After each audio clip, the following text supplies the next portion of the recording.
Alzheimer peut commencer à détruire ton cerveau 20 ans avant que tu ne t'en rendes compte. Au départ, la maladie attaque l'hippocampe. C'est la zone qui enregistre les souvenirs récents. Les neurones y sont détruits par des dépôts toxiques appelés plaques bêta-amyloïdes. Résultat, les souvenirs de la veille ou d'une conversation disparaissent, alors que les souvenirs plus anciens résistent encore. Peu à peu, la dégénérescence s'étend. Le cortex préfrontal, qui sert à planifier, organiser et décider, perd aussi ses connexions. Les gestes simples deviennent difficiles. L'autonomie diminue. En parallèle, une autre protéine anormale, appelée Tau, envahit l'intérieur des neurones. Elle détruit leur structure interne. Les cellules meurent, le réseau cérébral s'effondre. La mémoire épisodique, celle des moments vécus, est la première à disparaître. Ensuite, c'est la mémoire sémantique, celle des connaissances. Mais l'amygdale, zone des émotions, reste active plus longtemps. C'est pourquoi une personne atteinte peut encore réagir affectivement à un visage familier, même sans se souvenir du nom. Physiquement, le cerveau se transforme. Les sillons s'élargissent, les ventricules se creusent, le volume diminue.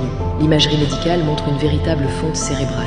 Il n'existe pas encore de traitement qui stoppe la maladie, mais certains facteurs ralentissent son évolution. L'activité physique protège les neurones. Le sommeil profond permet d'éliminer les déchets accumulés. La stimulation cognitive renforce la neuroplasticité, c'est-à-dire la capacité du cerveau à créer de nouveaux circuits pour compenser les pertes. Alzheimer n'est donc pas une simple vieillesse de la mémoire. C'est une maladie qui détruit, étape par étape, l'architecture même du cerveau. Et un des plus grands accélérateurs, c'est le stress chronique, parce qu'il libère en continu du cortisol, une hormone qui fragilise l'hippocampe et accélère la mort neuronale. Réduire ce stress, c'est protéger ton cerveau. Si tu veux agir dès maintenant pour réduire ton stress et protéger ton cerveau, j'ai préparé un guide neuroscientifique simple et gratuit que tu trouveras directement en bio.